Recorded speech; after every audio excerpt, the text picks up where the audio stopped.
I can honestly say it's been one of the best experiences we've had. This is our first year trying the MAD Concaves. For years, it was your standard S-Series setup, small wire concaves for small grains, and then round bars for peas, soybeans, and corn. When we ran drapers for years, probably back starting in 2011 when we got our first S-Series, we switched from Walker machines to S-Series. Like everybody, right? We've tried the, adding filler straps when we got into tough conditions to clean samples up. Yeah. Canola has always been a challenge with them. Some different brands, tried some different concaves, half section width ones to make it easier to change. Us, as well as guys that I work with in the agronomy business, everybody's always been frustrated with their combine. They've never been truly happy with anything they put in. Last year was probably the biggest frustration point we had.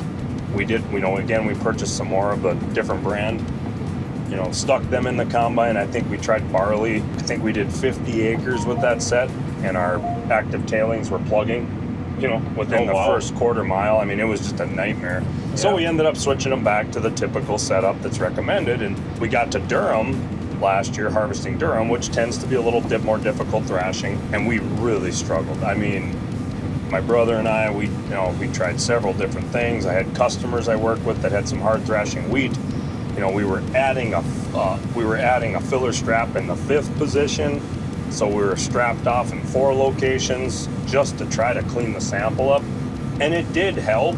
But every time we did that, we just saw potential losses go up and up and up. The efficiency of the machine just kept dropping every time we'd add a filler strap. So it's always been a frustration point for us. Like I said, after several years of trying other things. And what attracted us to them initially was obviously the ease of changing, because we have so many different crops in our rotation. So we're constantly changing concave configurations with other brands, and you can do it, but it's still hard to do. That was probably what attracted us initially. But boy, I'll be honest, our own farm, our own operation, as well as all the customers I work with, we have a lot of stripper headers in this area. I can honestly say it's been one of the best experiences we've had. Being able to get our combines optimized to keep efficiency, grain quality, keep the sample clean, and we love the interchangeability. Prime example, we were in barley earlier this year, really high yielding malting barley. We were running the new hard thrash inserts in the front, the 375 in the 2nd position. We switched to Durham, which again we had really difficult time with in 2024, and we actually left the hard thrash in, put a 225 in the 2nd position, and in a matter of 10-15 minutes we went outside, reconfigured the concaves to match the conditions we were in that day, and just like that, our combines picked up almost 700-800 bushels per hour, and 1.5 mile an hour. The sample got cleaner, and our efficiency went up. So, and it was a 15-minute change. So that's the thing we really like about them. As conditions change, because they change every day. It could be cooler for a stretch or really hot, dry weather. Just that ability to go out and make a change in the combine and get that machine optimized is just great. In our experience over the years, you can get a clean sample with a stripper head. You can, but it involved, again, putting filler straps in the machine, choking some of the machine off.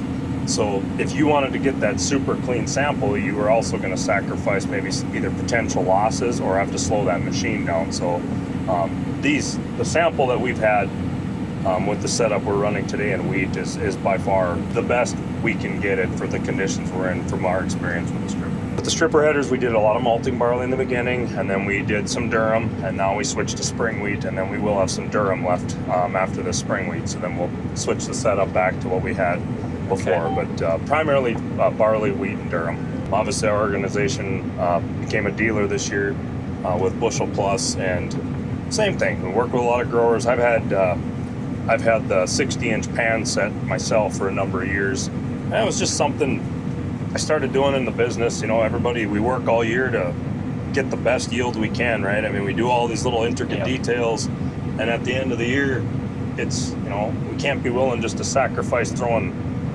3, 4, 5% out the window because our combine isn't set right. So my experience with Bushel Plus was just using pans and going to customers and working with them to get their combine set. I think I work with several guys that all run stripper headers as well for the same reasons we do, and same frustrations, right? I mean, sample not being clean like they like, add the filler straps, then their combines hasn't to slow down, and so yes, this year we sold all those customers a set of MAD Concaves as well, and the feedback has been tremendous. I mean, it was, a couple guys wanted to try them like we did.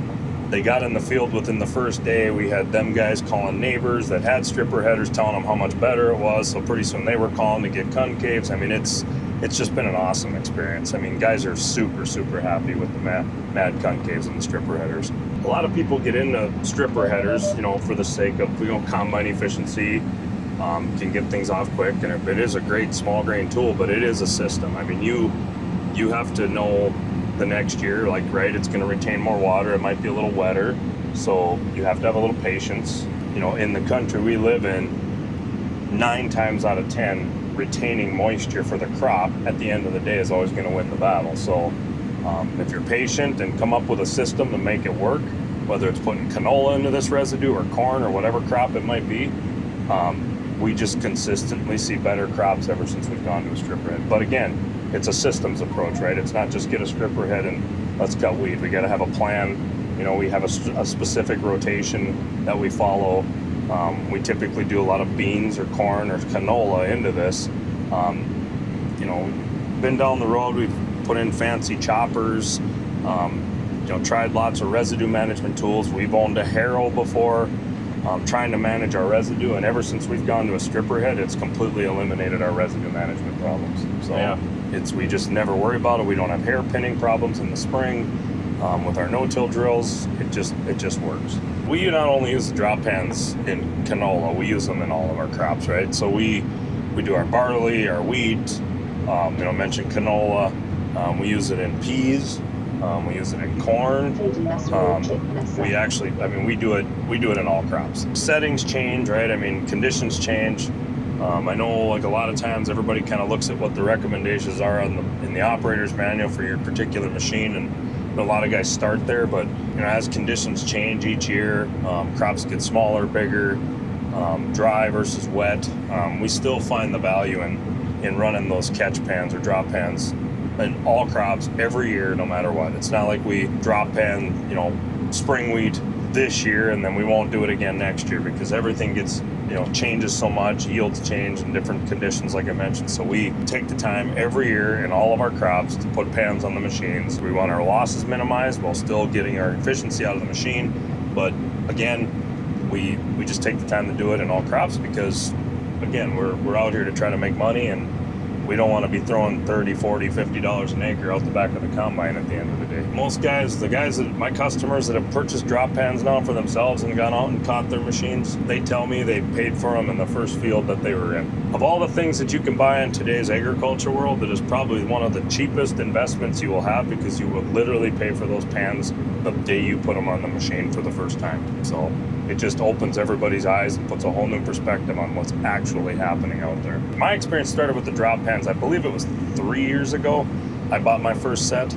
Guys work all year, like I mentioned, to get the best yield they can. We just can't be willing to sacrifice that at the end of the day. So the main reason we got the drop pans initially, or I did, was canola. So we were struggling with, as an agronomist, the fields the following year, we had a ton of volunteer canola problems, right? So we knew that, yes, canola can shell out and things like that, but we knew that we had some significant losses behind these combines. So the first year I had a set of drop pans, I took them out to a handful of my customers, and we're like, we're going to take time, we're going to put these pans on, check these machines out, and we just explained to customers, hey, we just run your machine the way you've always run your machine. Don't make changes because we're here to catch it. Let's just see what's going on. And it was so eye-opening that first year. I mean, we had guys that first time put a drop pan out, the combine set the way they've always run it, heavy canola. I mean, there was some places some of these guys were throwing 4 to 5 bushels of canola out of the combine set the way they were. I mean, their initial reaction, of course, is like, well, that can't be right. So we'd run another test and we'd get the same result. And it leads to a deeper conversation. Then we start looking, okay, where are the losses coming from? We dial in a few things, tweak a few things, and all of a sudden we get the combine down to, you know, less than, I mean, just minimal losses. I mean, that's huge money. I mean, you know, a lot of cases, I think, I mean, we're talking $100, you know, $80 to $100 an acre difference in revenue by just simply optimizing a combine. So, you know, growers, that's a huge value to growers. So, and you're seeing more and more customers now. I got customers I work with that we started working with initially. They've bought their own set of drop pans and have them on the farm, and you just see more and more how it's kind of fun to watch. Like, some of these guys are really got to get things going, don't want to stop, don't want to take the time to do things, but every year, every time they change crops now, they're putting the drop pans on, they're catching them, and, you know, trying to see what their combines are doing now. So it's really flipped, you know, how customers thought about it initially to what it is now.